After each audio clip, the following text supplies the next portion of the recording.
It's going to be in the recording. Yes, the hum. Yeah. Is it cold or hot? It's set to heat. It's set to heat. We don't want to put it on and make it colder. We'll see how that goes. It is working. Just today, I feel a bit cool. Did you guys feel cool other days? No. Just today. No, it's a lot to do with your fear. Yeah. I've got really good fears. Yeah. So that's why I asked everyone else. But you've probably got a lot of fears too. Jim is like super good at regulating his body temperature. He's like static body temperature these days, and he smells good.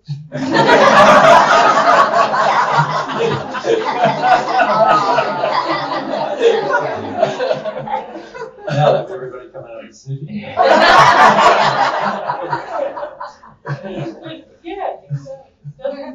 like sometimes I sweat, and because of it's stinky because of my ear.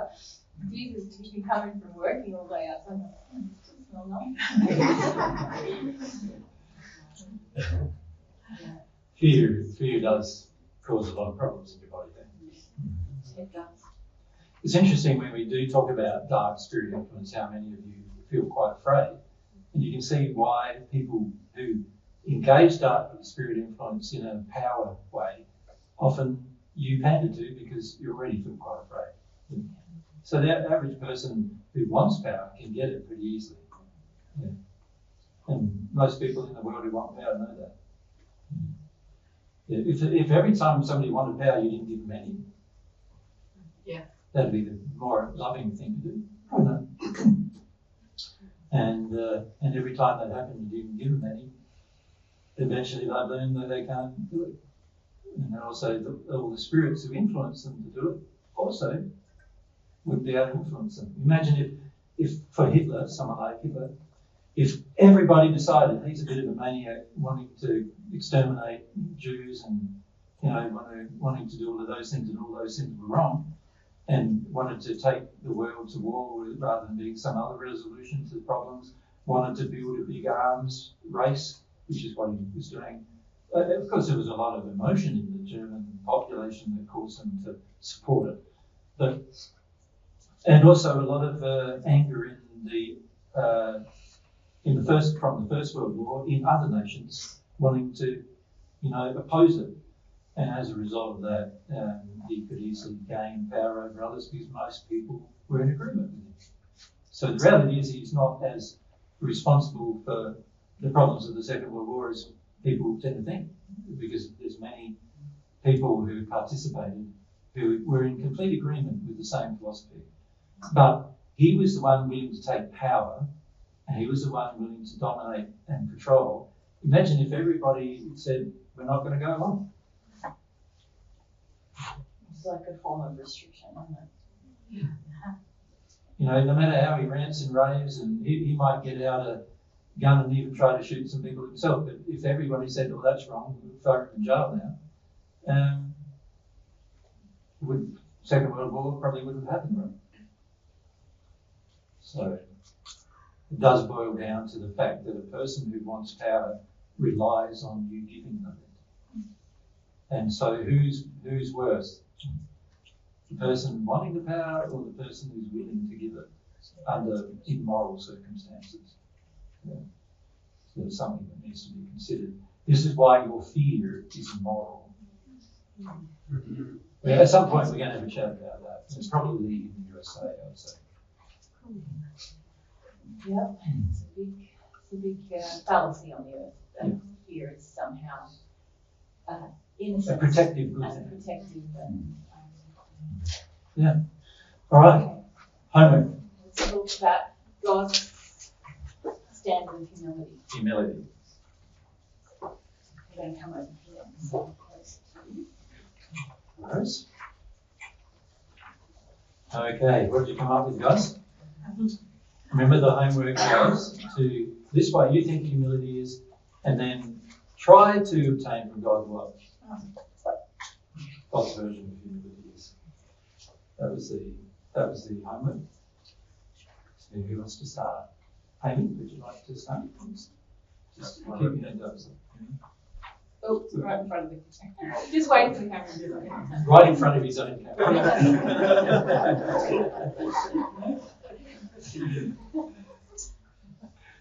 So I wrote a list of what I thought humility was. Yep, fire away. And then What did you have on your list? and then after that I asked God. Yeah. And then after that then I went through my list and asked God, is this humility or not? Oh yeah, good. Yeah. So let's start with what your own list. We do that. Open-heartedness. Open heart. Being receptive. Receptive. Desire for truth. So a desire for truth rather than just truth. Yeah.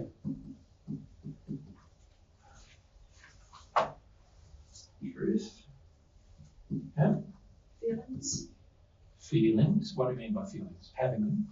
Yeah. Yeah. So having feelings. Yeah. Yeah. Then that was it. Okay. Yeah. And then when you're asked God, did you get anything more? I got acceptance. Acceptance. Yeah. Is what you think. Yeah. Yeah. And then that's when I went through the list to ask about it. Okay. And what did you get about your first list? So were all these a part of humility? I felt more of a strong one for feelings and desire for truth. Okay, so if I put a green tick, mostly you've done desire for truth and feelings for the moment, right? Yeah, those two. Yeah. The other two, I didn't get a positive or negative either way. You didn't get a strong feeling. Yeah. So let's just leave that. Yeah. Okay. And what about this one? You feel that definitely came from God? Yeah, I just felt like when you were mentioning yesterday about having a feeling about something, asking God and then getting the confirmation through. So like what you really mean there is accepting the answers. Like, is that what you mean? Because acceptance can also mean like you accept somebody's right to exist, or you accept somebody's equal to you, or acceptance is a very general term, isn't it? So it's not a very specific term.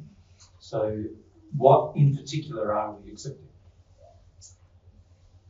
If you don't know, that's fine. Just acceptance of the truth. yeah, we really sort of put that there. Desire for truth is better than an acceptance of truth, isn't it? Because desire means you've got a passion for it. And of course, that's going to mean you accept. Yeah. There are some things we need to accept in humility, but I think we need to be more specific. Yeah. So Did anyone else have that on my list? I've got sort of not just single words, explanation, states of being. Yeah. Okay. Well, rather than Mary say what's I'm not going to. We'll go. Let's come down to the front here. So Charlotte. Yeah. Charlotte first. I wrote down acceptance of God's authority. Right, so you wrote down acceptance of God's authority. Okay. And I feel also of the laws. Which is sort of a part of which is really God's authority, isn't it, too? Yeah. The law is God's authority, isn't it? Yeah. So, yeah, I had a cry yesterday, so I could analyze myself. Yeah. And Yeah. so I also had heavy feelings. Yeah, so you had having feelings, yeah. Willing to look at my mistakes. So yes, so we'll write that down, should we? Willingness to look at mistakes. Yeah, I think that's a lot we need to say about mistakes. Yeah. We're going to have to write this acceptance, get rid of this acceptance. We'll come back to acceptance because we have to put it over here somewhere because we run out of space. Anything else? Yeah, and which is probably the opposite of arrogance, like being open for someone else's opinion about me. Okay, so open to others' opinions. Is that what you feel? As Mel said, about himself. Yeah. Okay. Yeah, curiosity. Curiosity. Good. Yeah. Like seeking. Seeking. And perseverance. Perseverance. Persevere. Yeah. Be myself. Okay. Yeah. You mean your true self or your fake self? My true self. So it is more. So be true. Something Be that I don't feel yet. true self. Yeah. Okay.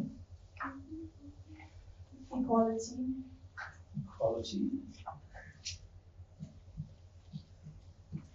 Okay. That's it. Okay. And when did you sort of talk about any of these things? With God. Yeah. Yeah, I think so. And you feel that all of those things were agreed with?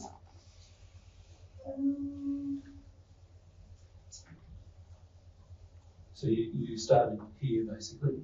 You started here.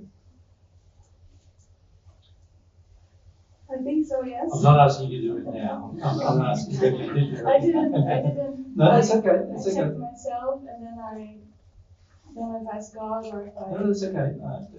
But more thought has to go to it. Yeah. We go straight back to behind.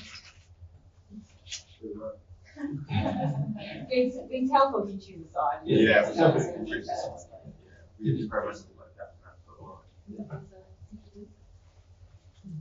And I didn't really feel that I knew what it was myself. I was kind of sitting there thinking I hadn't got a clue. Closer with the mic. I kind of felt like I hadn't got a clue what humility was. Yeah. So, but I just wrote a few lines, and they all started with willing.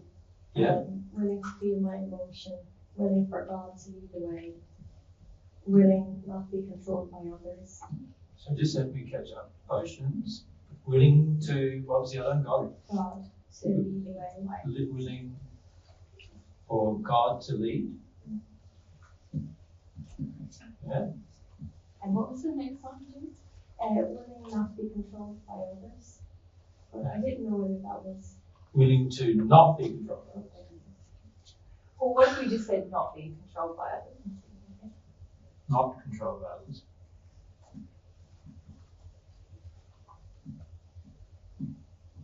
Okay. I'm not sure if this was willing again to follow my desire or passion. So willing to follow passions.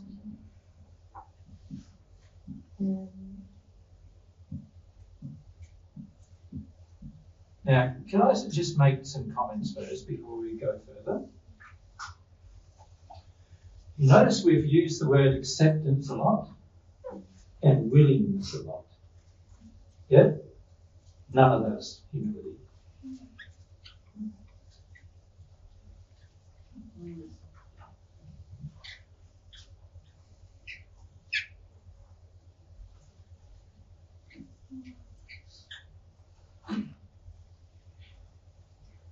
Okay. What word should I be using instead? Desire. Desire.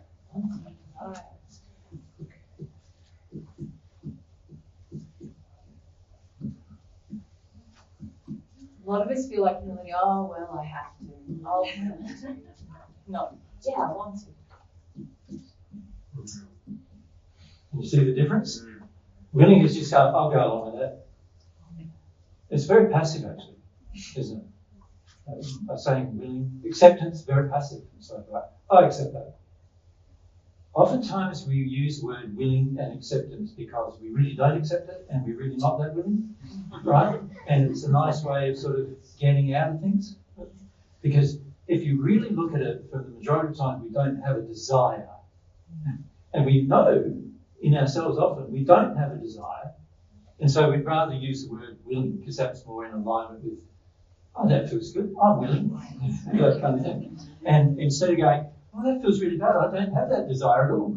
I don't have that desire. So let's look at desire for God's authority. Can you see the difference between willing versus desire for? Willing is going, oh yeah, I get it, God's got authority. And I'm going, the average person goes, well, so what? Like, you know, they say, yeah, we can all, if they believe in God at all, they'll go, yeah, we can admit God's got authority. But when you start looking at the nitty-gritties of what God's got authority over, the average person is very much in it against where God has authority over your life. He has authority over the body, your body, all the laws that govern how your body works are all created by God. So he has authority over your body. He has authority over your spirit body in the same. He also has authority over your soul in the sense that all of the laws that govern how the soul works were all created by God. Right? He has authority over who your partner is. It's your soulmate, and that's it. And you're not going to choose him. Because he designed the soul to be a jewel, and that's the nature of the soul. It's a part of creation. He has complete authority over that. You know, he has authority over how the universe works, everything in the universe and how it functions. He has authority over what happens to you when you sin. Right? Now, a lot of people go, well, I accept God's authority. I accept God exists. I accept that he made the laws. But when it comes to you going to hell because you broke something, then you'll see how much you accepted God's authority. You see, a person who accepted God's authority doesn't enter the hells when they pass. So if you enter the hells when you pass, you didn't accept God's authority even though you thought you did. So there's many Christians, for example, and Muslims in that condition right now who believed in God while they're on earth and believed they accepted God's authority and feared God, and yet they're in the hells. Right? So when you say acceptance or willingness, it's a very passionless state. And God humility requires more of you than that. It requires more of you than just being willing. Understand? It requires passion and desire, not willing. Okay.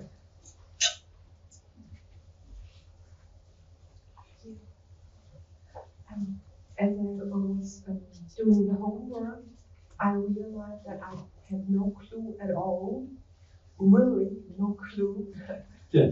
what's from my point of view humility. So I really remembered what I was listening from you. Yeah, you said it. So I write really like in school.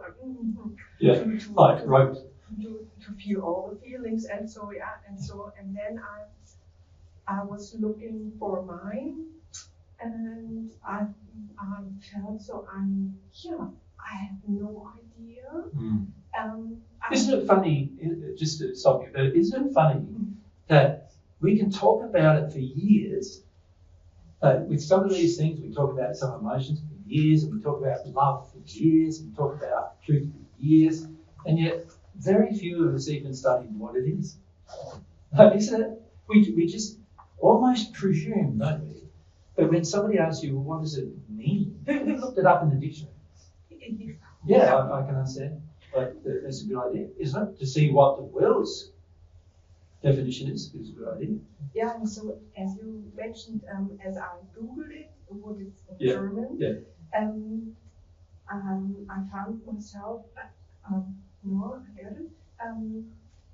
I realized that I did all that I just put it in because I was taught to do so. Yeah. It's very unloving there was written the willingness to sacrifice. Okay. Or the necessity and the willingness to accept the circumstances. Sacrifice. You just made that up. Sacrifice. And the other one. The other one was the necessity and willingness to accept the circumstances. Yeah, acceptance of circumstances. Interesting. That's interesting, isn't it? A lot of people feel that. And also self-abasement. Self-abasement. Yeah. So this, and self-abasement, Heavy, isn't it? Yeah. Abasement, yeah. And I'm really It used means to putting yourself down. Yeah. So in other words, when you're in a discussion with somebody, it's like, put myself as lower than them. You know, and that way I'm humble. Yeah. Yeah, that's good. Yeah. And so this is the way I lived. Yeah. The whole time. Yeah. And this is. These are very powerful acknowledgements, aren't they? Can you see? Yeah, it's very. Yes. Yeah, they are, because you can then go, whoa, that's what I was. Every time Jesus talked about humility, that's what I was thinking. That's what I was feeling. And you can see why most people are not willing to have humility, because we're already thinking and feeling that a lot of the things involved are pretty heavy. Yeah. And whenever I be. Just hold the microphone. Just close it so you can. Okay, whenever I started to experience the humility, the way of humility you teaching, when I was younger, I got punished. Yes. So, what did that do for you? Sorry? What did that do to you when you got punished? It made you afraid of it, didn't it? Yes, and I. Terror. A lot of terror, and I'm not myself. I don't know who I am. Yeah. And I'm playing how I am. Yeah, it's not me. It's not me. It's just. So you're sort of playing a role. Yes. Yeah. Very good. That's good self-awareness. Obviously, these things are not humility. No. So we'll talk about that. But but it's good that you note them down, because most people on earth think they are. Okay, Anna, step.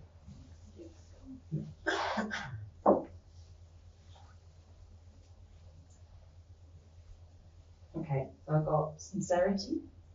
Sincerity. Okay. Softness. Softness, did you say? Yeah.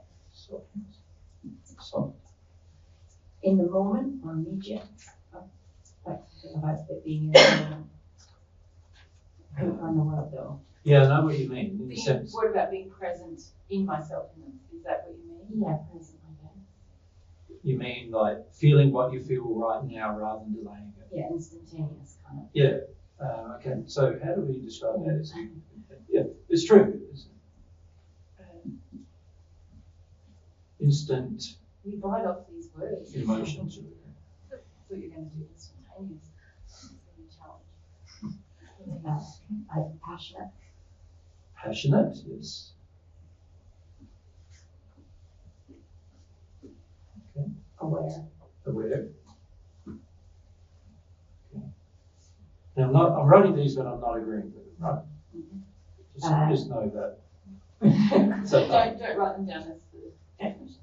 And sensitive. sensitive. And the last one is I had brave come up, but that was the only one that I felt wasn't agreed with. But The rest you thought got agree with. I thought, yeah. Okay. Be honest. Who wants to have another set? We come over here. Do you have Inga? No? Yeah, they have that problem. Okay, I'm gonna run out of board space. We'll probably have to stop in running out of board space. Do you want me to start writing in the spaces? No, because I want to work on something. Okay. I wrote wanting, but I changed it now to desire. Desire to repent and forgive.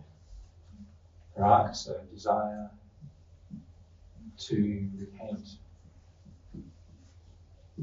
and forgive. And desire to feel all my sins and be aware of them. Desire to feel sin.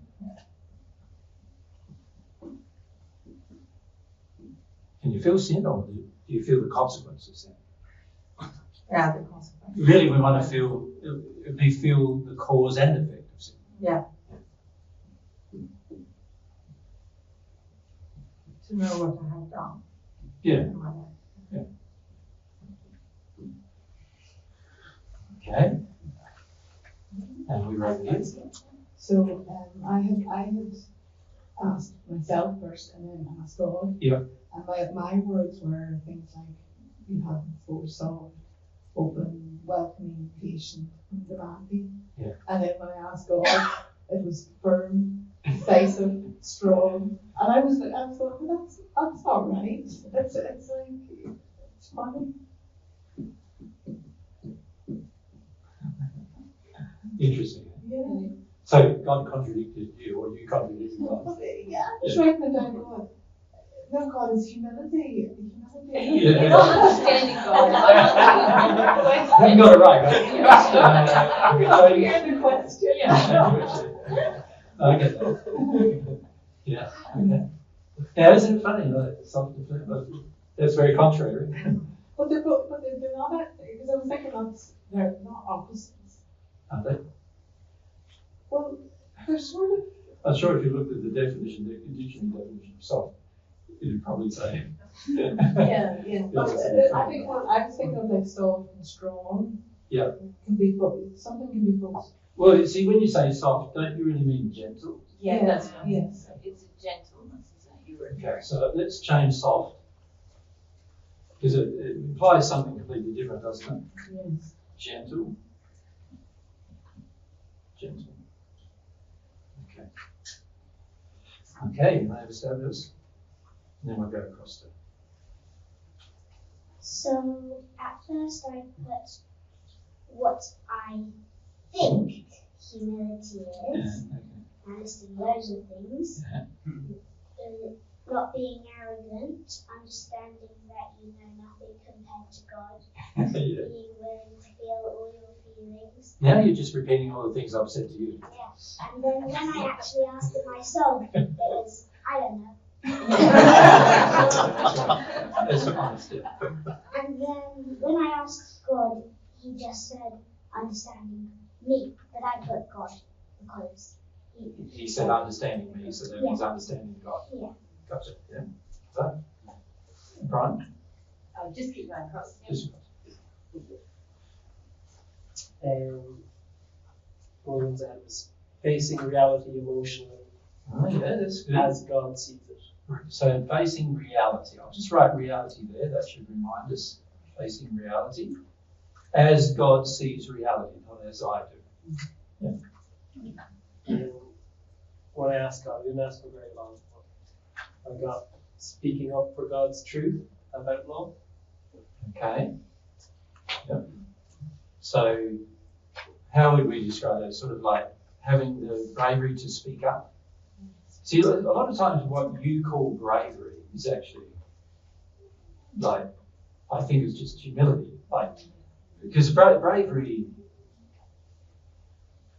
when you're humble, you're automatically brave because you know, I'll just trust God completely.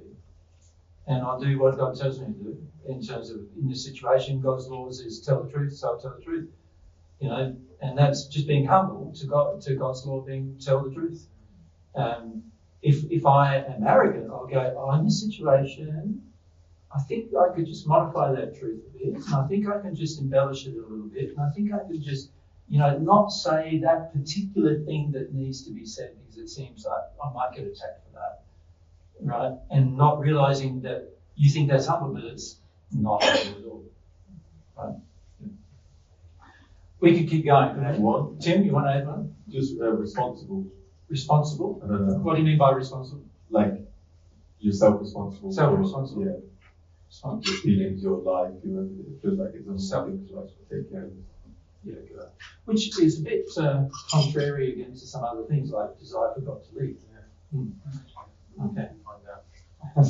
So which way is it? Yeah. Yeah. So yeah. So there we go. There's the list.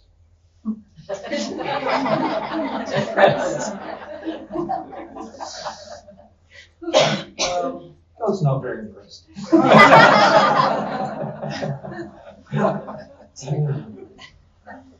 And the first thing I want to illustrate here is that, can you see how when we use a word, your past definition of that word severely taints the message we are trying to give you?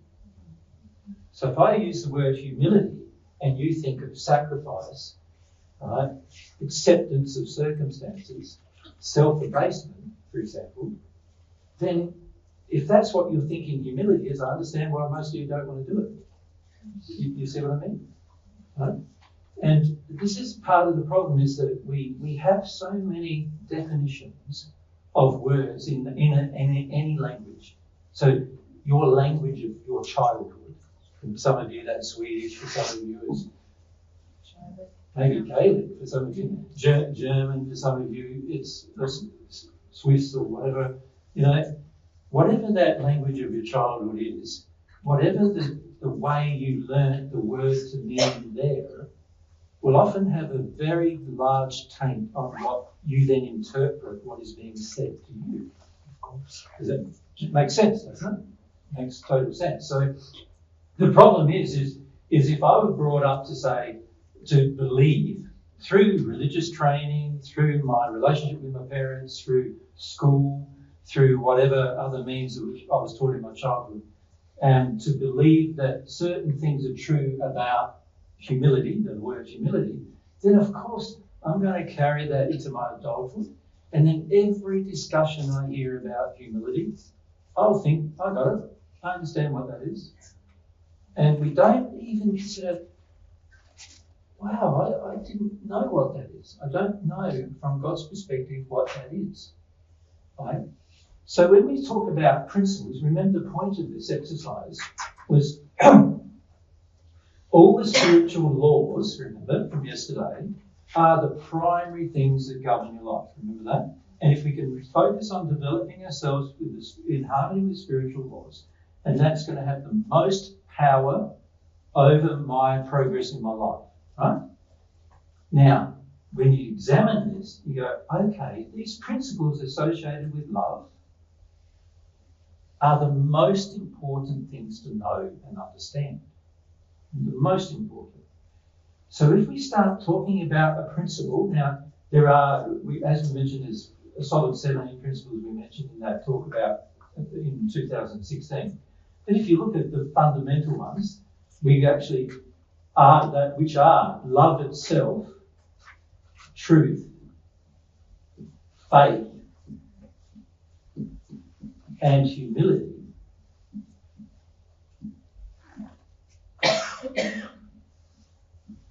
Most of us have taints from our childhood in our understanding of the very word. So the problem is then we start throwing away these words like we know them. We start talking about them like we know them.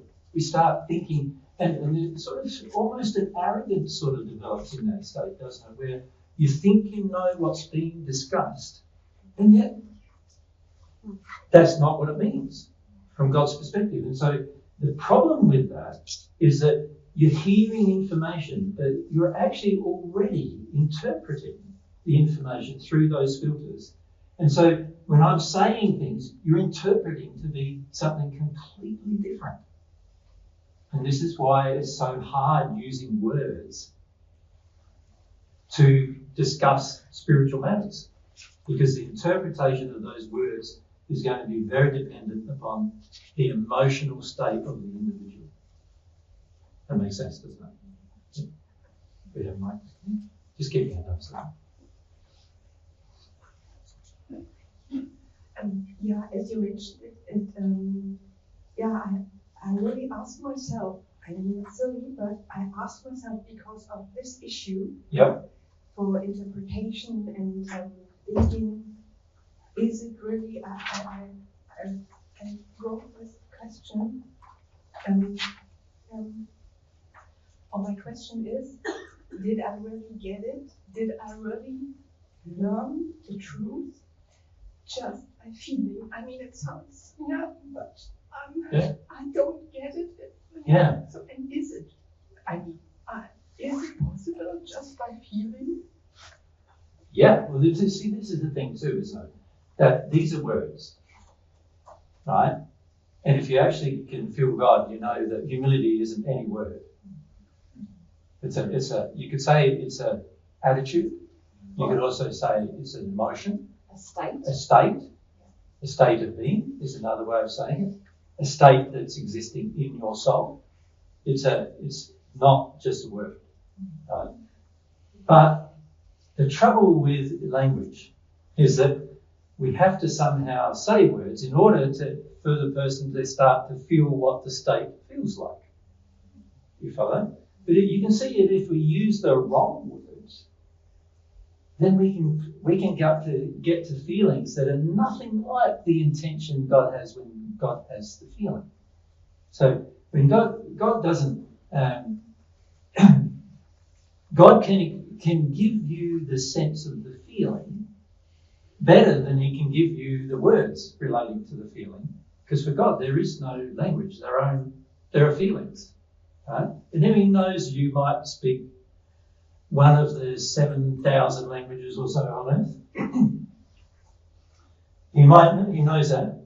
But He also knows that almost every one of those languages are flawed with regard to the expression of feelings.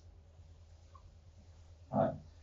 So humility, firstly, is based upon feelings. But let's define feelings, because there's a number of different types of feelings. There's firstly the feelings that come through the sensory apparatus of your body. So that's like feeling of touch. Right? That's a feeling that you get.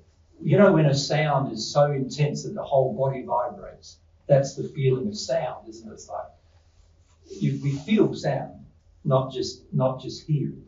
Right? We can also feel what we see, because what we see produces feelings inside of us, right? So we actually can feel what we see, not just see it, but feel what we see.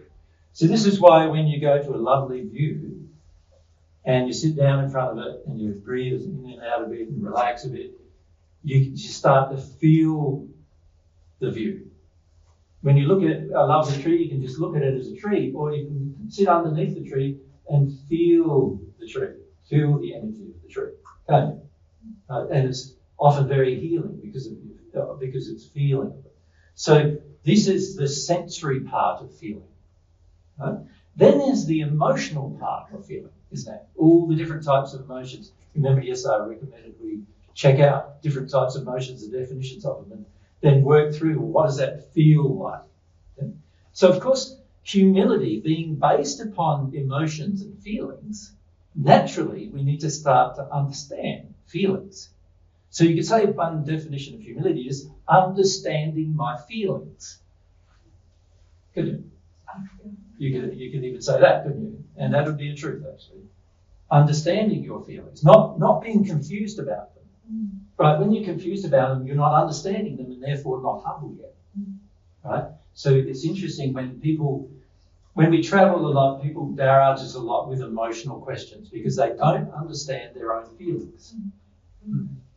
But that's proof there's no humility, because a person who has humility understands all their feelings. They understand what's going on with all of their feelings, right? Yeah. So open heart is true, isn't it? That is true. Now, receptive. How does that sound as a word to you? Receptive. Expound. Does it sound passive or active? Passive. Okay. Humility is not passive, so that goes. Yeah. Desire for truth. Yes. There's a strong yes on that one. Is there a strong yes on that one with all of you? I just want to get some consensus now. Strong, you do feel some consensus there? Is that true? Having feelings, like, and I've defined feelings as both emotions and sensory feelings. So an example is if you don't feel your body injuries, then you're not humble. Because the person who's humble will feel them immediately. Now, what you choose to do with them after that depends, but you will feel them immediately. So immediately there's a physical problem in your body. If you haven't felt it, like let's say a person gets cancer and they don't feel it for 2 years. That's a lot of lack of humility, because you should be able to feel it as soon as it even starts, or even before it starts. You can feel it even coming on with the attitude you have if you're actually humble. So that's an example, right? No humility about that issue. So having feelings, emotions, and feelings we're talking about. Desire for God's authority. Well, obviously that must be true, mustn't it? But there's more to that, isn't there? A lot more to that. A lot more. What else is there to that? Well, there's things like, do I love God's authority? Do I respect that God made all the laws? Do I love all the laws? You see, there's a lot involved in loving all the laws. Like, what about the laws pertaining to your soul that demand that you feel and are responsible for every emotion? Do you love that law? What about the law that says that every time you commit a sin towards someone else, you're going to have to repair it? Do you love that law? Do you demonstrate the love of that law in your own life? That you when you find yourself, you've done something wrong, that you immediately try to do something to repair it, in the sense of emotionally, both the cause and its effect. Because here, when we talk about love, again, we're talking about an indiscriminate word, aren't we? But when you love something, you want to engage with it, don't you? Yeah. You're seeking it, aren't you? So the desire to see the mistakes, is that humility? Yes. No, it's not. The desire to feel the mistakes. And to correct. Sorry? And to correct. And to correct them, obviously. But the desire to feel them first. If you don't feel them, you're not going to correct them. Most people say, I see I did that wrong. And then they feel nothing. Nothing is going to change. Okay? Because you didn't feel it. But when you're humble, you will feel every sin and what it did to every single person around you. You're going to feel it. You will feel that you can't do it anymore as well. Because you're humble. You'll be sensitive to the effect of what the mistakes were. So desire to feel the mistakes, not just see them, not just talk about them, not just be open to hearing them. None of that. It's the desire to actually feel them, to go through them. Now, acceptance of others' opinions. I think you mentioned that. What do you reckon? It was more like being open. Mike? Yep. Open to others' opinions? Open, it means the same thing. yes, same as the one Yeah. before. Yeah. No? It's not the same as the one before, no. That is nowhere near the same as that. Like a light years away from each other. I don't know. You see, a lot of people think you're not being humble because you didn't listen to me. Does that make you lack humility? What makes you lack humility? You didn't listen to God. Not me. God. You didn't listen to God's principles. That's what makes you arrogant. Not that you didn't listen to me. You follow? Because my law and principle might be completely different to God. And if you listen to me and you actually do something about it, you're going to be terribly tainted by listening to me. So you definitely don't want to get others' opinions. There should be no time in your life where you want others' opinions. I think when I wrote it down and I forgot when I said it, Yeah. I had /God Like others. See, that's different, isn't it? Yeah. Because if we say a desire for God's opinion, that's exactly what it is. Exactly humble. Desire for God's opinion. But see how we get it all mixed up, because at the beginning of your life, who was God in your life? Mum and Dad. And so they told you have to accept their opinions.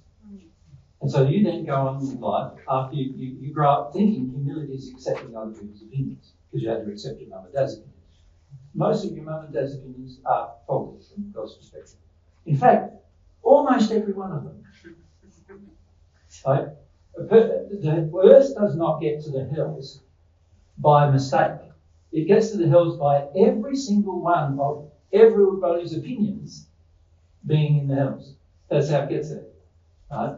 So you can pretty much assume that anyone's personal opinion is probably going to be faulty. So why listen to it?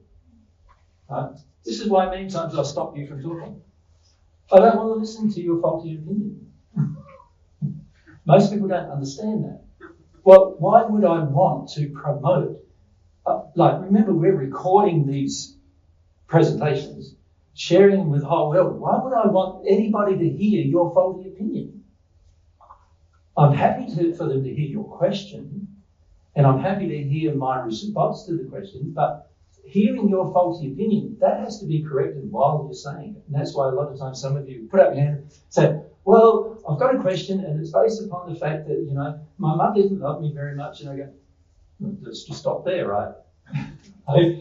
and you go, why? I'm annoyed now with you stopping me because, well, none of your sin is based on your mum's actions. So if I let people think who are listening to this, that other people listening think that your sin is based on mum's actions, then it's completely wrong. Your sin, the reason why it's attributed to you is because it's yours. Right? This is just a fundamental principle of actually self-responsibility, right? Which is not actually a state of humility, but we'll talk about that. So others' opinions, no, not interested. Now, can you see what most people feel about that? You should listen to my opinions. You should let me express my opinion. You should let me have my opinion. And I'm going, well, you're allowed to have your opinion. I just don't want to hear it. Unless it's God's. Right? Unless it's in alignment with God's, I can listen to your opinion, and sometimes I will listen to people's opinions, but frequently it's a waste of time. So can I ask a question about that? Yeah. So when we're not connected with God yet, yeah, to directly feel if someone's opinion is in alignment with God. Yeah, which is a major problem, isn't it? Yeah. Because otherwise we don't know. People express their opinions all day, every day, don't they? The newspaper is full of opinions, the telly's full of opinions, everyone's full of opinions. And if I can't measure them using some method that's reliable, can you see there's going to be problems in my life if I can't do that? Yeah. So then, would I listen and assess later about? Well, the key, there are times, you see, when you can feel the emotion of the person, there's times when you don't need to listen at all. At all. If the emotion is tainted, then, let's say the emotion is I want power over you. And you can feel that I want power over you. Every single thing I say is tainted. Anything I say about myself, anything I say about you. What I think the truth is, what I think God's truth, all tainted by my desire for power. You follow? Yes. I often have a bad sensation where it doesn't feel well. Yeah. And then I don't know if it's an error of mine or if it's... Well, you see, the problem for most of us is that we've become so detuned from our emotional state because we were taught as young children to become detuned, and we were taught what we felt was not exactly what mum and dad think is right. So then there's a disparity between mum and dad's feelings and my feelings. And mum and dad are teaching us they're God, and their feelings are the ones that are right. So now what do? Now I've got to, at some point, start detuning from my feelings. And then on top of that, I get errors in my own feelings. through my addictions. So now if I'm measuring just by my own feelings what you're doing, I could have like 25 errors in what I'm feeling from you that might not have anything to do with what you're feeling. They're just what I think you feel or feel you feel. And I'm not actually feeling you, I'm feeling all my errors. Right? So that's not reliable either. So it's not reliable to say having feelings is humble. Can you see that? Because when you're in addiction, most of your feelings are completely arrogant. Completely. Like every single thing you feel when you're in every single addiction, every time you have that addiction, you are not feeling your feelings. You are acting upon something that causes you to deny your real feelings. That's why you want the addiction. So it's not accurate to say having feelings is humility. The feelings have to be in harmony with the truth in order for you to be humble. Right? And this is the trouble most people have with emotion, is they go, I feel that, you're pulling me down, let's say. Now, there are times when the person may be pulling you down and you will feel from them a feeling of condescension or ridicule towards yourself, right? Many of you have that with me even during this presentation. You've had that, right? There are times when I'm saying something, you go, oh God, that can't be true, right? And that's the feeling. That's the feeling you're having. Then there's other times when you go, I can feel the person loves me and cares about me, right? And they're saying things that I feel like totally wrong, like about me. Totally wrong. Now, the reason why that might be happening is because you may actually have had lots and lots of emotional injuries that then cause you to have lots of demands about how you should be perceived and how you perceive yourself and how you think life should be. And all of them may be wrong. From God's perspective, all of them may be wrong. And oftentimes, if we're coming from the hills, we have to expect that most of them are wrong. Don't we? We've sort of got to go, the way we've got to see it is, my opinion is like, it's like an ant's opinion. Does it really matter in the scheme of life? Does that make sense? Like, it's a time, it is a thing, and it obviously is probably guiding my own life, and maybe the life of people I influence. But at the end of the day, my own opinions is just like, compared to God's opinions, God's got the truth, the absolute, infinite truth, and I've got this finite little ant feeling of something being my opinion. Do my opinions matter? Of course they don't. This is why when it comes to changing my opinions, it's easy because they don't matter to me very much. Right? God's opinions, you try to change God's opinion with me. Good luck with that. A lot of people have tried, and they've gotten so angry, frustrated, yelling, screaming at me, all sorts of things. But I won't move. You follow? Because I don't care about my own opinion. What I care about is what is God's. So here, when you said others' opinion, let's change it to be what it should be. God's opinion. God's opinion. Now, of course, as you correctly point out, it's pretty hard to find God's opinion when you're not humble. So it's sort of like you've got to be careful that you're not in this, like trying to find God's opinion, but you're not prepared to have an open heart. You're not having a desire for truth. You're not allowing yourself to feel all of your emotions in harmony with truth and those that are outside of harmony with truth. So you can see that some of these things depend on other things happening, right? Yeah, I mean, we need to say that humility, and you sort of said that, but to tie it together, as a state, it feels to me like I'm desiring God's truth, like I'm seeking it passionately while having my feelings. That's all a part of the state.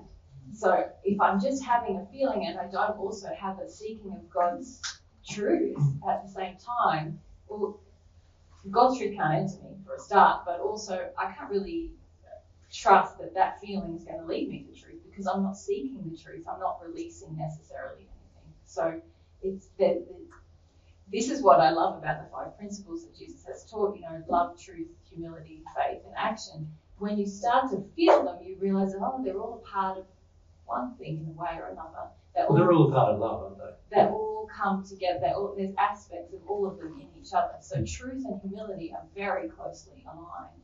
And the seeking of truth is quintessential to Well, you could say truth is facts, couldn't you? Yes. God's facts, God's reality.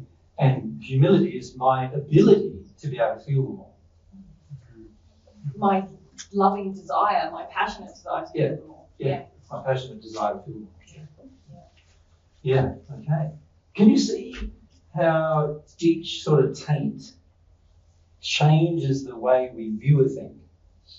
And it manipulates it to a point where it becomes unrecognizable. Yeah? All right. Ari, you want to? Sure.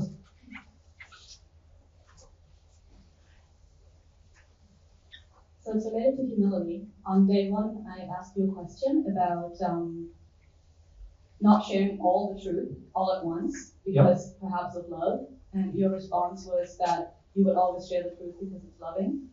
And your response also was that I don't have a connection with my conscience for thinking that way. But then afterwards, you shared that if someone was going to harm me, you would not tell them where I would be hiding. You would just tell them. Can I just stop you? Because your attitude this weekend has been very antagonistic. I'm trying to understand. No, I'm telling you, it is. It is. You have a lot of antagonism, especially towards Jesus, and it's not welcome here. You say you're trying to understand, but if you could feel the feelings that come out of you at the same time. No, I don't agree. You are not afraid. You're not feeling afraid. You're feeling forceful. Want power. Yeah. Want power. There's this dynamic that Jesus drew on the board with the spirits wanting power and you seeking power and the codependence. This is playing out in your life. And I can feel a difference in you from when we first met. Want power over your fear. It's not the same. Yeah. Personally, I'm feeling like I'm confronting my fear. Yeah, and I'm saying you're placing a lot of demands on others that they make it okay for you to speak. And when we interrupt in any way, you project that we're harming you, when really, when you have your fear, you won't place demands on others to take that fear away. You'll just have it. You're being very badly influenced by some very dark spirits at the moment, Harry. And it's the path I see you taking from a spiritual perspective is going to end up with a lot of darkness for you if you're not careful. And that's one thing we're trying to help you with, but it's something you do not respect at all. And we care about you, just like we care about Part2 as well. We care about everyone we meet. But every single time in a discussion with you or him, the spirits get so antagonistic that they're like, right at the moment, if we could talk to the spirits with you, they'd actually be yelling and screaming at me. Like, that's what they're doing right now. Right? I would like for them not to do that. Well, you're addicted to power. You want power. And you're going to have to somehow address that emotionally to become more open. The things, your question that you asked, if you were more humble, you could actually see that both things can actually be true. But you see them, and the spirits with you are constantly picking on everything being said. And without any clarification generally, they're trying to pick on everything being said to try to help you find a hole somewhere. And then what they want to do with you is they want to say, see, there's a hole. See, there's another hole. See, there's another hole.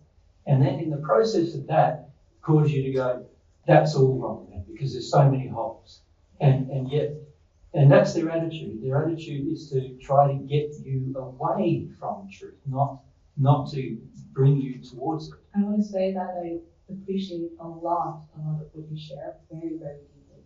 And that is overall my feeling towards the truth, is that there's a lot that you share that I very much appreciate, and that's why I'm here.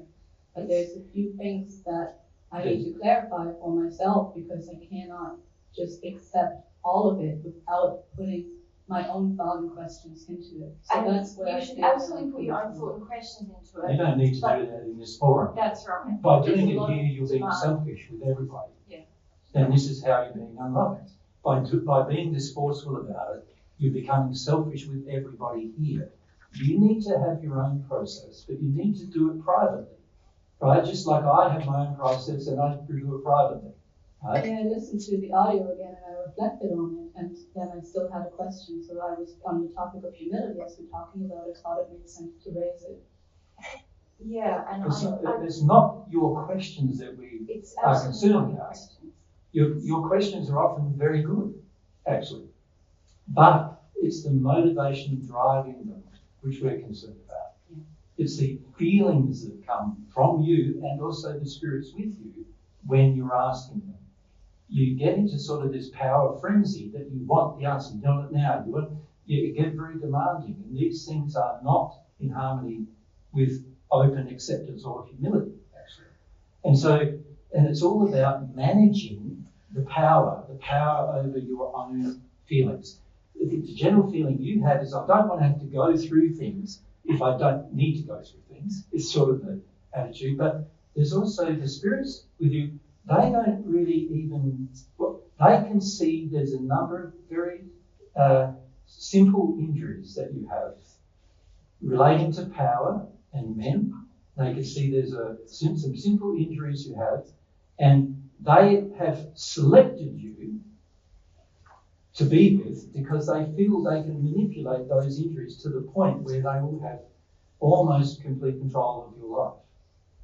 And unfortunately, because of the underlying addictions that you have towards power and feeling like you're better than others and feeling that you are superior to others, they feel that this is their opportunity. If we can criticise how you perceive truth, and how you perceive divine truth that you're being drawn towards, and that if they can shoot a lot of holes in it to the point where and the biggest hole they're trying to do is shoot holes in me in every interaction. So there's a lot of rage from them towards me, and as a result, there's often a lot of rage from you towards me. Sometimes towards Mary that you feel that she's controlled by me. So, and the spirits also feel that as well. And so naturally, they project less at Mary, but mostly it's towards me. And the reason why they're doing that is if they can discredit me in your eyes, then the source of truth is also discredited. And now they can replace that source of truth with another one. With themselves. With themselves. Right? I still believe that, so much of what you're sharing is true. I don't have a desire to replace that all with something else. And I also Your believe that addiction to power. because of many experiences that I've personally had. Yeah. So, well, your addiction to power means you do have a desire. You want it to support the power position you need emotionally. And the power position you need emotionally is you need people to listen to you. You need them to honour you. You need them to respect you. You need all of these things. And as a result of that, to get those things, you're going to need to have power over people. And that's why every time often you speak, I stop you. And then every time I stop you, you criticise me. Is because I'm trying to stop the power addiction from getting enabled constantly when we're interacting with you. Which is the reason why Mary's now raised this with you now. Right? Yeah. It's going to damage you. And yesterday you were on the verge of being ejected from this hall because of it. Not just because of you, but because of the spirits you like having with you. Yeah.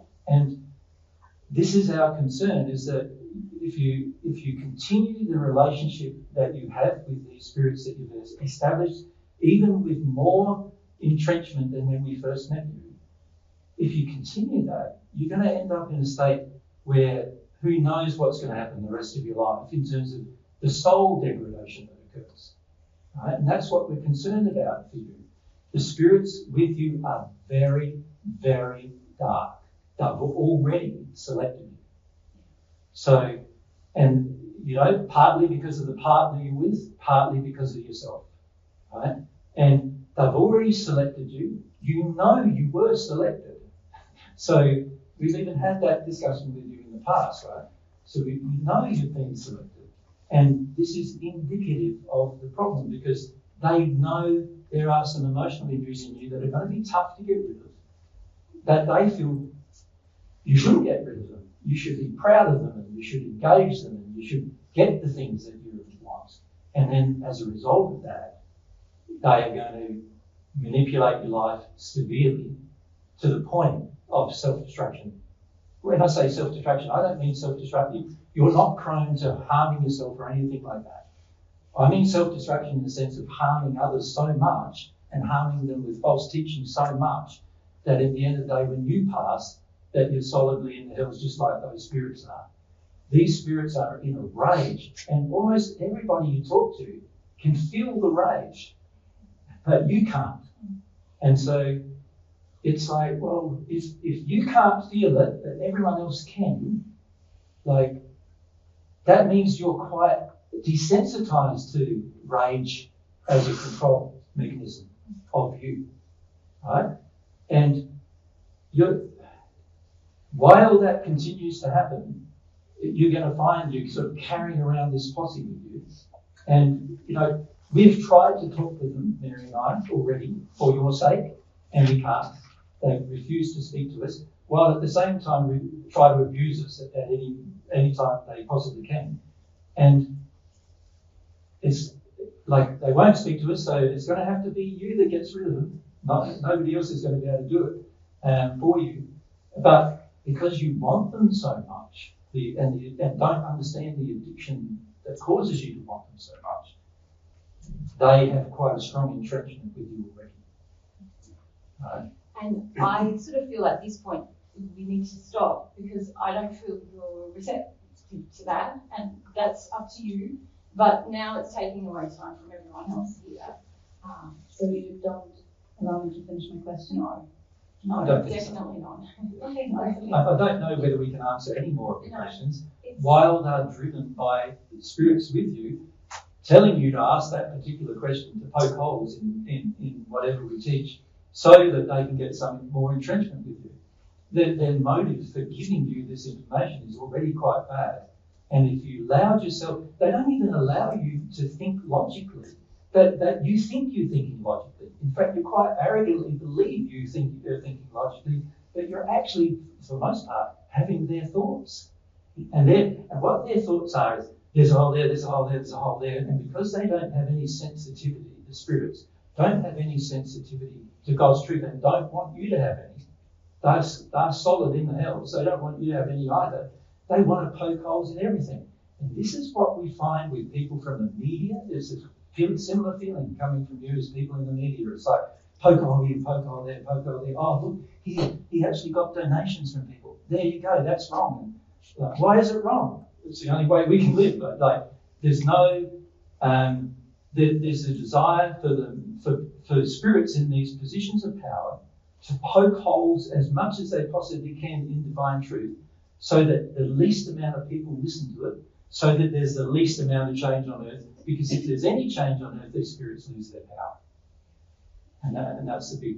Yeah, so I would rather not poke holes. I would rather ask questions for understanding. And I apologize for any part of my question that have that intention.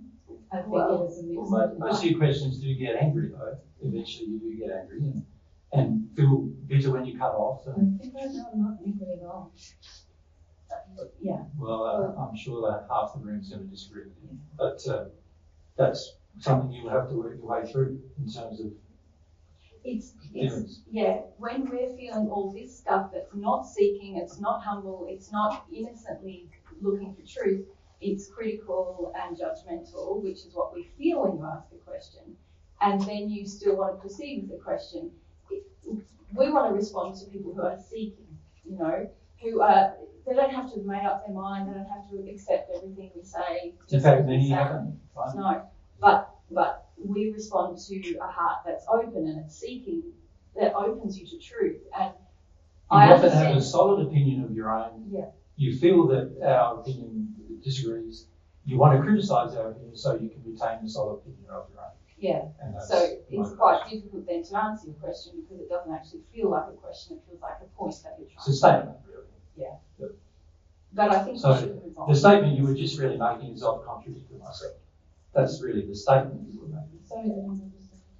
Well, you said on this day I said that, and on this day I said something seemingly the opposite is what you believe. No, I actually didn't think that it was the opposite. I think it goes together very well. Can you feel what you're feeling right now?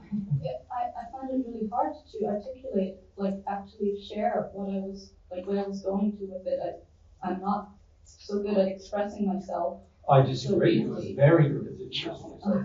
It doesn't feel like it feels very scary to me. No, I feel your underlying emotion is that, but the desire for power also means the spirits are often expressing through you anger rather than actually the underlying feeling. Because anybody else in the room who's afraid and they're expressing themselves in fear, I have a completely different response to them, don't I? But not to you or your partner, but to them, yes. Because a lot of what you call your fear is fake. It's really power. You want power. And that's what my concern is. Okay, thank you for sharing your point of view. Yeah, it's just my point of view. And if you're going to continue projecting at me that my point of view is wrong the whole time we're here, then there's no point in you being here. Yeah, it's, as I said, a lot that I agree with very, very much. I know there is. I know when you do agree. Yeah. But I also know when you have a strong feeling of disagreement. And I also can feel the spirits who disagree with me almost all the time. And the only thing the main thing they want you to do is get to the stage where you exercise this power emotion to such an extent that I ask you to leave. And then they get what they want, which is they get, there you go. See, there's the problem. Here's the problem. And then they get to go, there's a problem with that. Don't listen to that anymore. And then, of course, they get what they want, right? So that's where they're leading us. To cause you to act in a loving manner without knowing you are, to the point where I've got to say, it's way too unloving for us now to be in your vicinity and ask you to leave. And that's what they want. That's why I've resisted doing it. Because I know what they want. But I'm also concerned though about what you want. Because you're addicted to power at this stage. Desire for a feeling of superiority over others is very strong in you. And not equality, but superiority over others. And I know they're saying to you, even while I'm saying this, they're saying, but that's the way he is, but that's the way he is. And there's very little I can do about that. You're the one receiving those messages. Yeah. So let's move on. Yeah. Thank you. You know, I'm also receiving these messages, but I'm also receiving the other side. Like, I feel like somebody's telling bad things about you, but then somebody else is trying to prove them wrong. And correct. Yeah, so there's inside of you, there's sort of there's a, what I said the other day, right? Remember that discussion? This discussion? Yeah. Yeah, you've got that happening, right? Yes. Yeah, one hand they're saying, don't listen to him, he doesn't know what he's talking about. Look, he just said something opposite he said before. And the other one's going, but that's not true. And, and you're yet to make up your mind. No, mine is more about pushing about how you are treating me, not what you're saying is true or not, because I have a fixed belief that what you're saying. Oh, yes, and also for Aria, that was the same thing. She's very worried about how I treat her, but her definition of how she should be treated has a high level of demand, and that's just like yours does. You don't realise that a lot of what we've been brought up to think is right way to get treated is actually turned into, on our part, a demand, right, coming from us towards another. And any time I feel a demand coming from somebody towards myself or even towards another, I'm going to go, that's out of line, and I won't accept that demand, right? And then the average person who feels this demand goes, you don't love me now. Because my version of love is, I should be able to demand something and you should give it. If you love me, you give it to me. Like, I'm desperate to know the truth. You should tell it to me. I'm desperate to get some time from you so I understand this problem, because I don't want to resolve it myself, or I don't want to feel insecure in resolving myself, or I've got spirit influences saying it's completely false. And in that place we go, You know, I'm desperate. I want it. So my needs are more important than everybody else's here. Is what the end up of that is. And we're here to learn about love. Your needs are not more important than everybody else's. Does that make sense? Everybody else here we're all equal. Your personal needs are your personal needs, and God understands them, and oftentimes we understand them too. But it doesn't mean they're more important than somebody who's been silent over here, who's never put up their hand and feels almost afraid to, given the atmosphere. You know? Yeah. Then what is that contradiction in me? What am I feeling? Like, okay, the bad things that are coming, attacks towards you, yourself. Yep. And what is the other side of it, the contradiction side of it? Every one of you is in a battle. Yeah. Now, maybe we need to describe that. Can I just make one point about humility before you I leave? haven't finished with you. No, but it's about demands. Yeah. When we're humble, we are not submissive, but equally we understand demand. We have no demands when we're humble. Yeah, I was just. Yeah,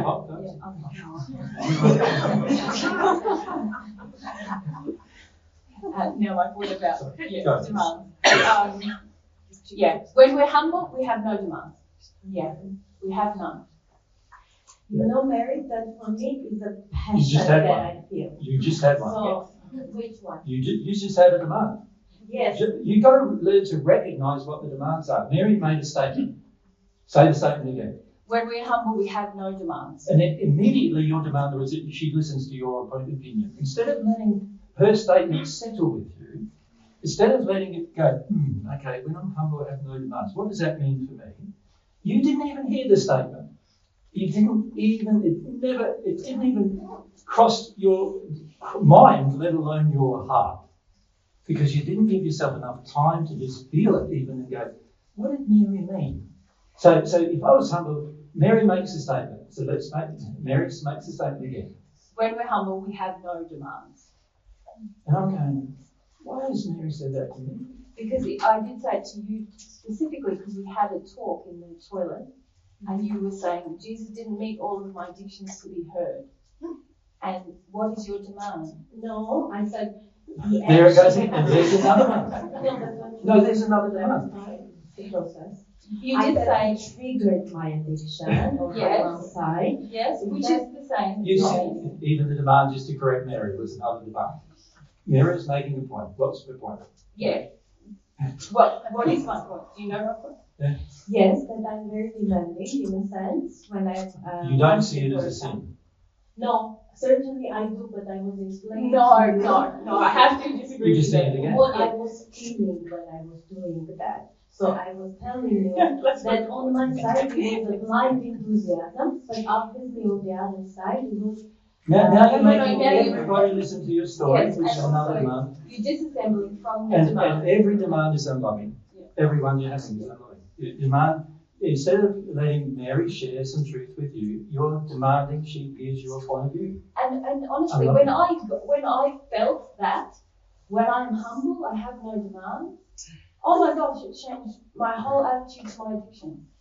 Yeah, I didn't then just go, oh yeah, but I had an addiction that was triggered, so that's why I did it. I was like, oh crap, every addiction is a demand. Then I've got to give it all up. So it wasn't. I'm just trying to help you understand what I've understood because it's life changing.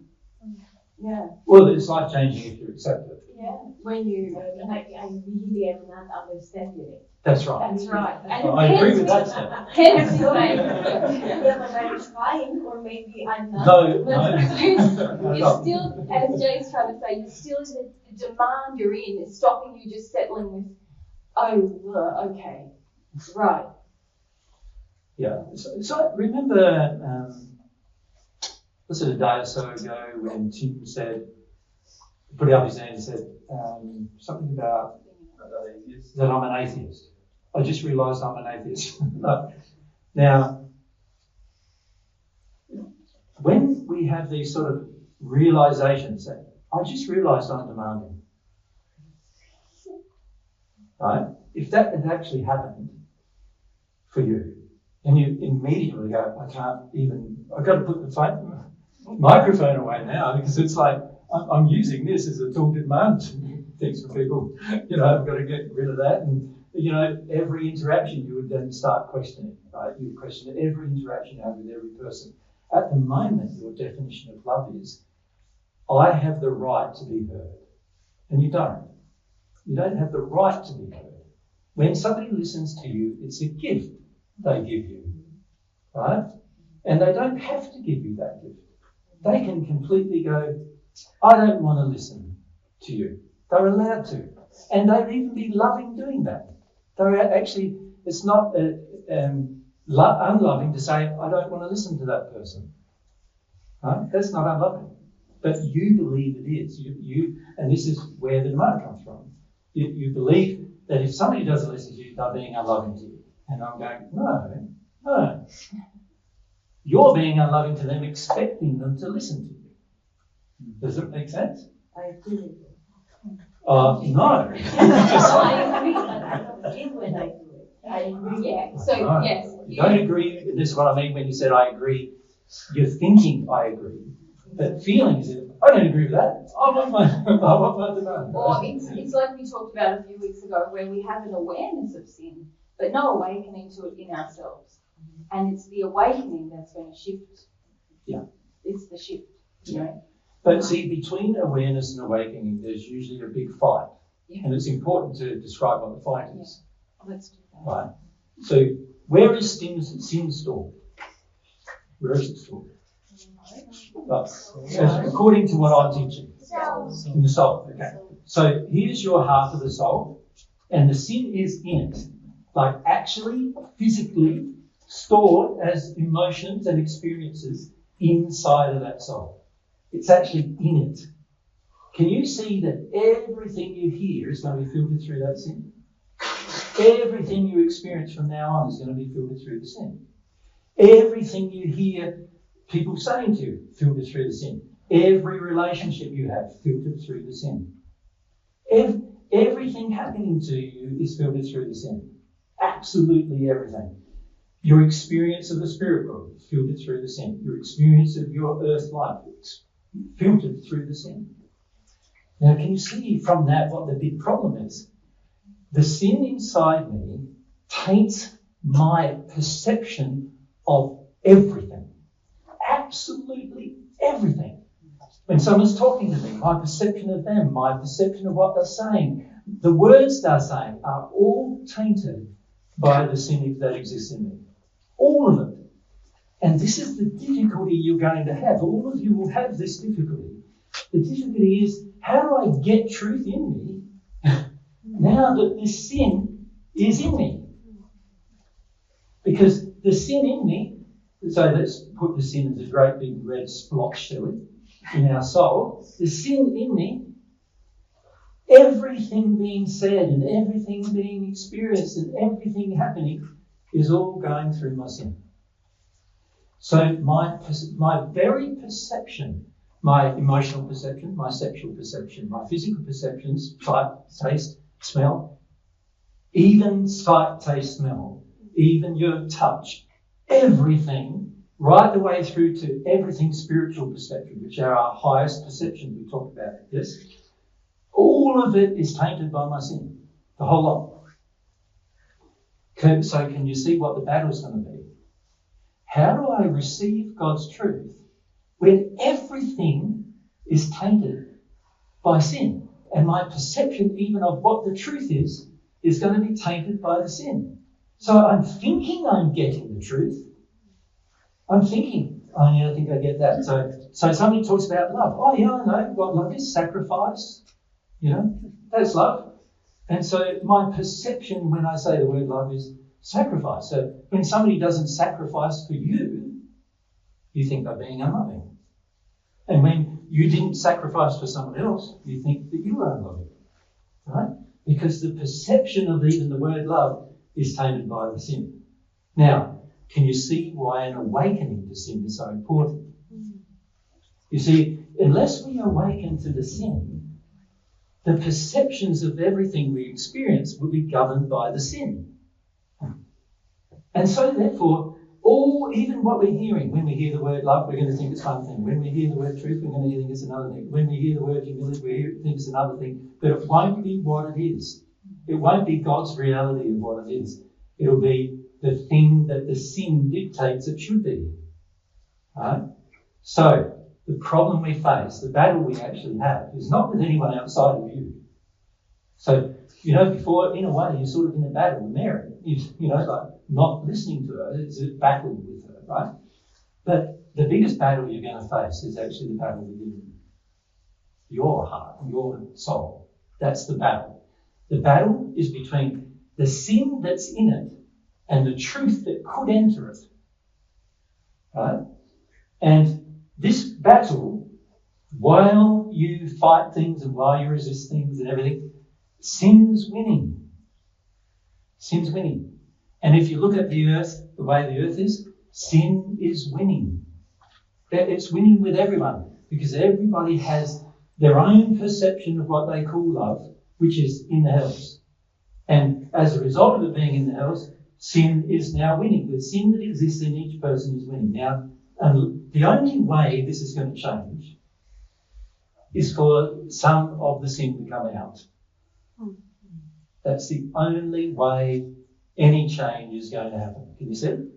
So to get this sin out, I must first become aware and then eventually get to the stage where I'm so awake to it that I see it as God sees it. Eventually, it's going to take a process of becoming first some kind of intellectual awareness, this is a problem, right the way through to another state. And if I can get from awareness, because awareness is not good enough, because the sin's still there, even when you're aware of it, you go, I did this, and I know I do that, and I know I do this, but you'll keep doing it, right? Because the sin will dictate through its emotional state and through its experiential state, it'll dictate you've got to keep doing it. You've got to keep having those addictions, you've got to keep having those fears, and you've got to keep having that anger. It'll dictate to you that you should keep it. And the truth is saying, get rid of it, get rid of it, get rid of it. So naturally now there's a battle. And the battle is problematic because it's inside you. Right? And the reason why that's so problematic is every perception you have, even of truth, is tainted by your sin. Right? And this is the battle that is going to be so frustrating. It's going to be so, it's going to probably, for the average person on earth, if you're dedicated, life dedicated to this process, it's going to take you a minimum of 15 to 30 years to deal with it. Right? You're going to have to be, so people say, well, why does anybody listen to me, really? Because I'm not telling you there's any magical solution. I'm saying there's going to be a 15 to 30 year internal battle if you're dedicated.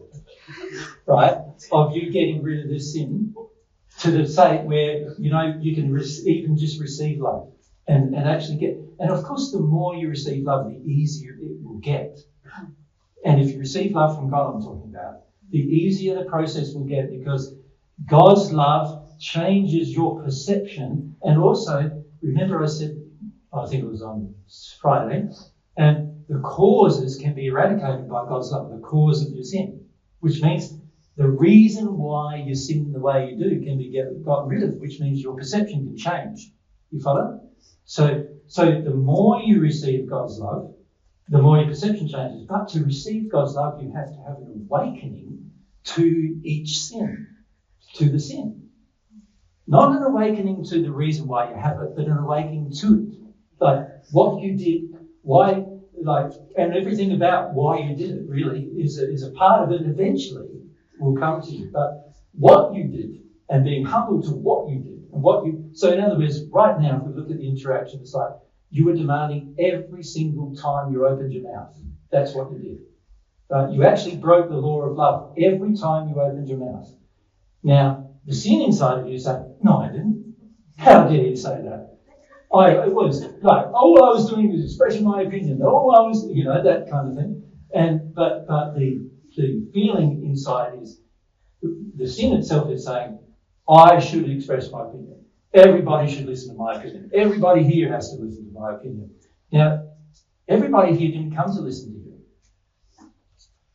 They came to listen to me and Mary. Right? So whenever you impose the whole audience listening to you, you're actually being unloving to them. It's the gift they're giving you to even listen in the first place. Every one of you, when somebody else puts up their hand and you listen to them, you're giving them the gift of your time, your energy, your heart. Right? Mary and I are very sensitive to that. That's why whenever one of you becomes demanding, we go, you need to shut up now. Because everybody's here, not just us. So the point is, this sin is going to taint every single experience until it's gone. It's like, isn't it? It's like it's a corruption of morality. It's a corruption of right and wrong. If we think about morality, God's morality is what is right and wrong from God's perspective. But our sin creates this whole other system where we go, no, I know what's right and wrong. My sin is right and everyone else is wrong on this matter, or what have you. But it's like it creates a compass inside of you of right and wrong that's completely going in all the wrong directions. It says north is south. Yeah. And that's why it's a battle, because it's ingrained in you that, hey, this shouldn't be right. And then when you start to feel like, oh, maybe there is something wrong, then it feels quite intense, doesn't it? Because you've got these... Got intense emotions that have to go through. Yes. And so much resistance. The sin has so much resistance to feeling those emotions, by the way, as well. So sort of like, now the sin's in a fight. I don't want to feel those emotions. I don't want to have to feel that and release that. I don't want to let it go. And so what's happening is the sin is fighting for itself emotionally inside of you. Inside you. It's the worst thing. It's the worst feeling. Right? It's the, you know, if any of you read the Part2 messages, yeah? When they talk about the pain and suffering of the spirit world, this is the pain and suffering. The internal battle between right and wrong that occurs inside the individual and not outside them. Now, the condition of the individual also puts them in a place, but it's the emotional state inside the self regarding God's principles and laws that actually are the problem, that are outside, in opposition to God's principles and laws, that are inside of me now because I imbibe them through some errors in my family, but I also imbibe them because of all the things I did, all the things I expected, all the unloving things I chose to do in my life, all the experiences that were unloving that I chose to engage in my life. This is how the sin has gotten in me now. And the sin is there. It's demanding attention constantly. It's demanding that you live in harmony with it constantly. Right? And this is the trouble. How do you have principles from God when the sin is opposed to every principle from God? It's tricky, eh? This is the battle. This is going to be the internal war that goes on with every soul. Now, in the Part2 messages, there was a message from me saying exactly that. That the battle that you face is the battle that goes on inside of you. That's going to be the trickiest thing. And one of the things that is really hard to explain to a person is how the sin is changing their very perspective.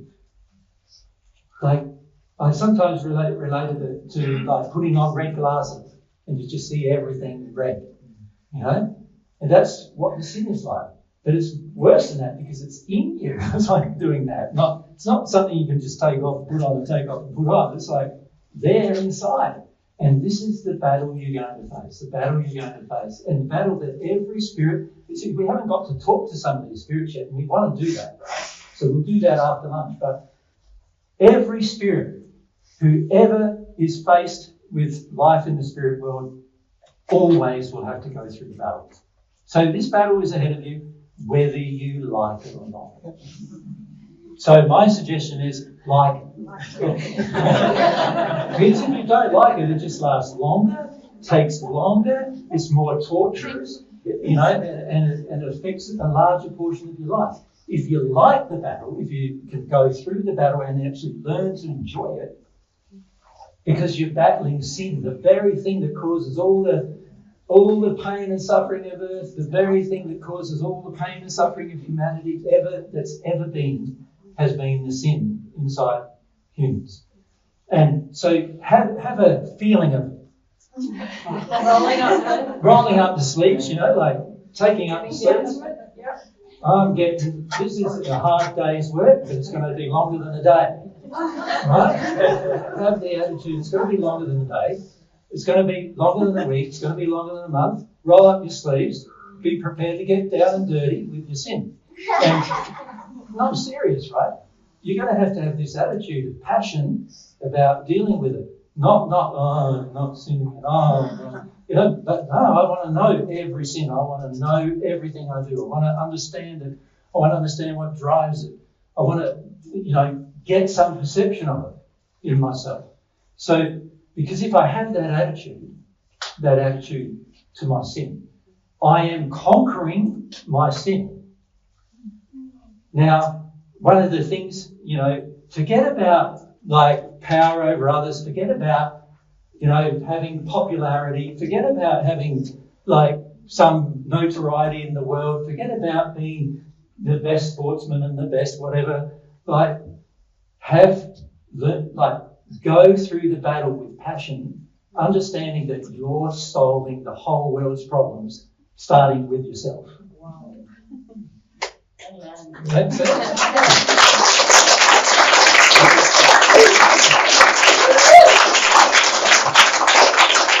And can you imagine if just 20 people on earth had this attitude, and they infected another 20 people like a virus with the same attitude, and they infected another 20 people with the attitude, you can see that just the changes you make and the attitudes you change will have an effect on other people. And if they make the same changes and the same attitude, you can be instrumental in a large number of people here on earth never, ever, ever having to experience pain in the spirit world. Ever.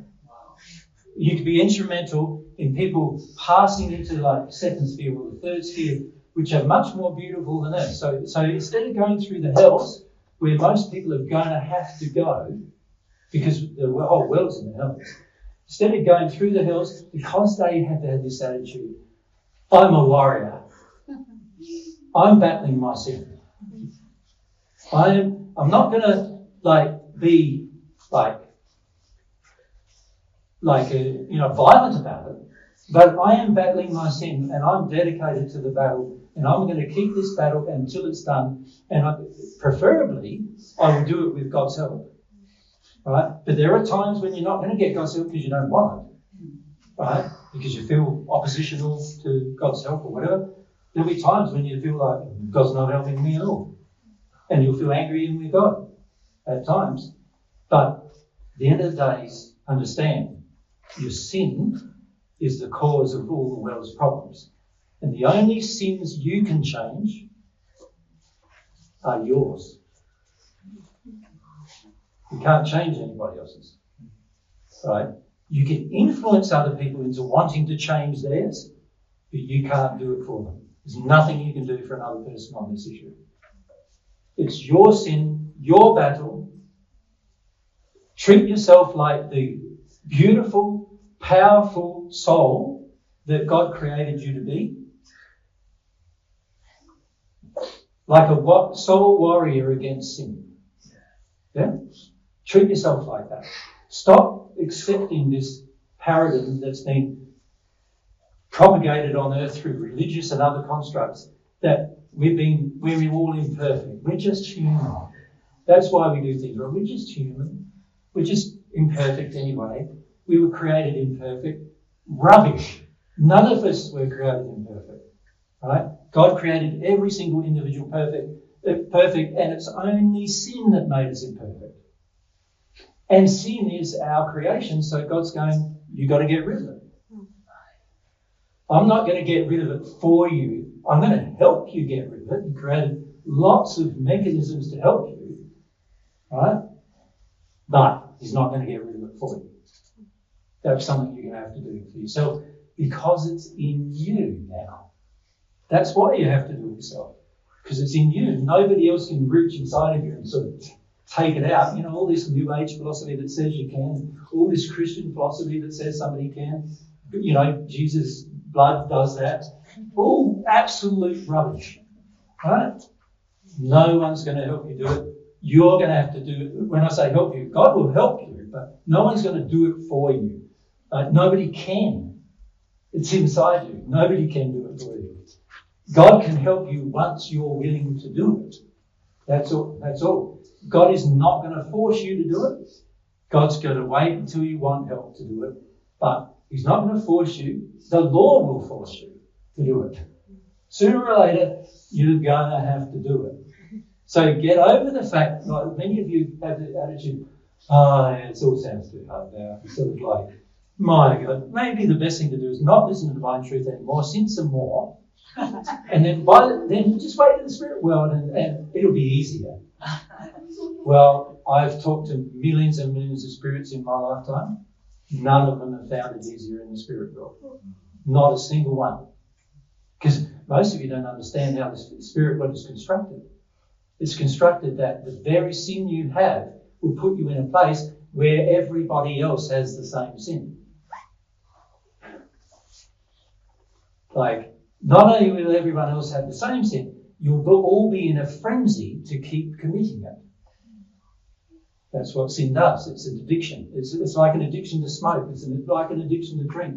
You'll be in a frenzy to keep doing it, just like you are on earth. So that's why if you get to start here, if you can start here on earth, you're going to be light years ahead of yourself. In the sense that if you can get a start here, there's a whole heap of pain and suffering that you will not have to experience in the spirit world because you've got to start here. And to be honest, you almost just need to start at this. Like, you don't have to do the whole lot even on earth, and it's going to be better. Right? But my suggestion is, why not do the whole lot on earth? Then you can have a good life, the rest of your life on earth. So you think, for many people who listen to divine truth, they might be in their 20s or 30s. Great. By the time they're 50, sinless. Right? And then the rest, then it's like, how long do I live? Well, I'm going to live probably a while, given that sin is normally the thing that kills me. Right? So I'm going to live a lot longer than I would have otherwise. You know, you might live to 150 or 200 years if that's what you want, but you might not even want that. But it'll be completely different to what most of you think it's going to be. Right? And the reason why is because this battle is inside, and it's just like, it's a difficult battle. Every single person who's ever engaged it, and every single person has to eventually, has found it the most difficult part of their entire life. Right? And then once it was over, they go, wow, I just wish we didn't sin in the first place. You know? And you can understand why, because, and this is one reason why Mary and I returned to earth. It's just like, if you don't sin in the first place, then there's nothing you have to repent for. The sin itself gives you more clarity. The sin is, without sin, you've got more clarity. You can see truth better. You can act in harmony with that truth better. Right? So this is what I would recommend to all of you. And, you know, I think in the future what we might start doing is every time somebody puts up their hand and starts talking, okay, there's another sin, and there's another sin, and there's another sin. It would annoy the hell out of everybody, right? But it's like, it's important sometimes to know that this is reality, right? This is one thing we're trying to do in the humility and practice days. Like, there goes another one, there goes another sin, there goes another sin. And of course, you know, it's very confronting for the average person who comes to one of those in God's way, because it's like, no, leave me alone. You know, let me be. Just don't talk to me at all. You know, that's the attitude we have about a sin. The sin will do anything. It's slimy, slippery, deceitful, devious. It will do anything to prevent itself from being released. Right? Anything. It will even kill other people to stop itself from being released. That's why we have wars. You know, it'll rape people. That's why we have rapes. It'll cause huge amounts of like violence in a family. That's why we have violence in a family, because the sin is not released. It will fight for itself to the point of how far it thinks it needs to go. And if you're not in a battle with it, you're going to let it go. You're going to let it go where it goes. Right? So we see for many of you, you're hearing divine truth, but your soul keeps degrading because you don't understand. Your sin, even your perception of divine truth, is being tainted by it. So you act in your sin, thinking you're practicing principles relating to divine truth, only to find that it causes more problems rather than solving it in your life. Yeah. So this is the thing. This battle with sin, I can't emphasize to you enough that you need to understand yourself better with your sin. Can't emphasize that to you enough. And Mary and I are doing whatever we can do to help you do that. But when we say interrupt you, we're interrupting you because you're already sinning. When we stop you, you're already sinning. That's why we stopped you. And a lot of people go, oh, I'm annoyed with that. There's your sin. Right there. We're trying to highlight it to you in every moment we spend with you. We're not going to wait for you to voice something while you're with us. We're assuming you want truth by being here, right? So this is what we want to do, and we want to get better at it. Yeah. Like we're going to be from your perspective worse than we are now. Does that make sense? We want to get better at going, there you go again, there you go again, there you go again. Right? And see, a lot of times your questions don't really matter much. It's the sin behind them that we need to address. Right?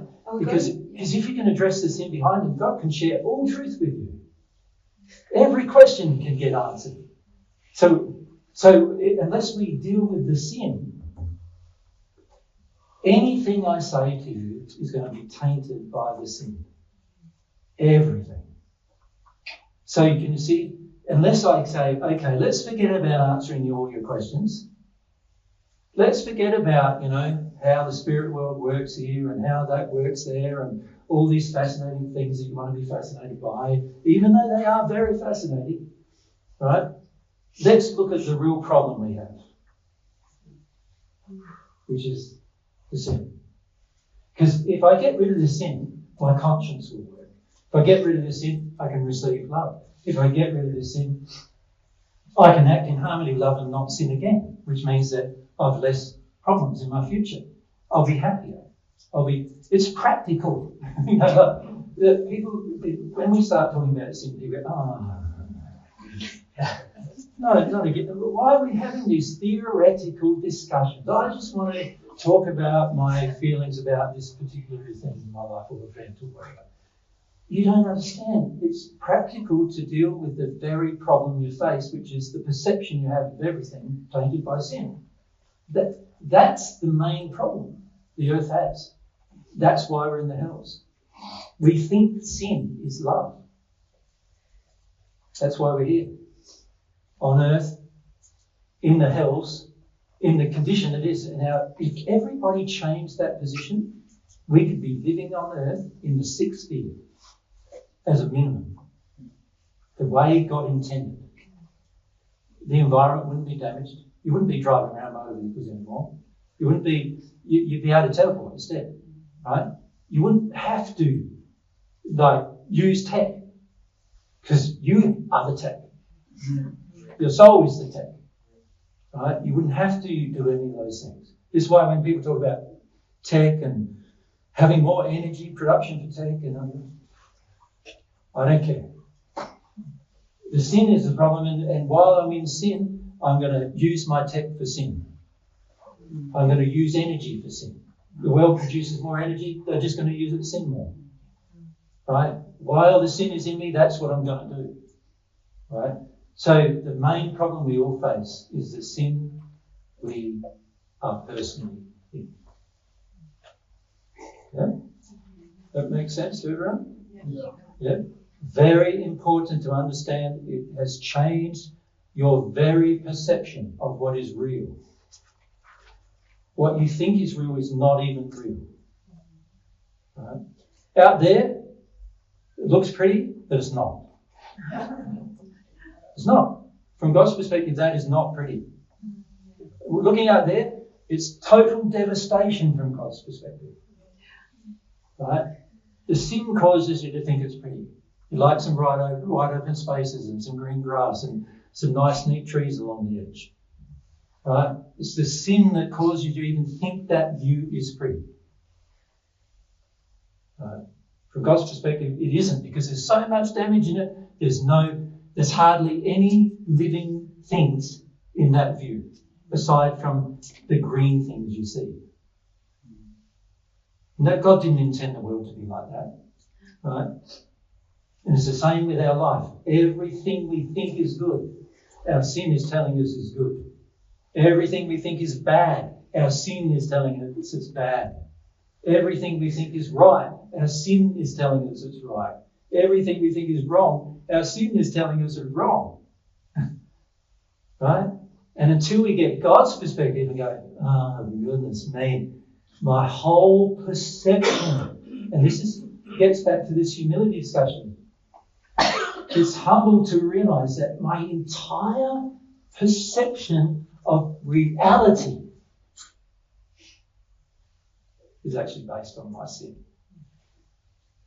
What I think is real is actually not what God defines as real. And this causes them to do things like present a facade to other people because we think that's real. God's going, that's not even you. Why are you doing that ever? That's not real. And one day you're going to come face to face with the fact that much of what you present to others is not even real either. Does that make sense? Not real. So this is why it's so important to deal with the sin. Yeah? What's the time? I thought it was 2, my love. We need to have a break for lunch. And what we might get, well, I think we'll probably only get a chance to do one. Yeah. I would love to get to help some of these scribbles over here too, because I've got questions about these matters. And so we would like to focus our attention after the break on helping them. And if you want to stay for that, that's fine. If you don't, that's fine to leave now. But I'm sure you'll enjoy it. By the way, what's on this board is not humility. So one thing that anybody who sees this and sees the board, one thing I would encourage you to do is say, okay, if a lot of that, and I'm not saying all of that is not humility, there's a lot that's not. And so if that's not humility, what is? What is? And maybe to be up at to be continued. To be continued at another venue. Yeah, not today's venue. So let's have some dinner and some lunch, and then come back.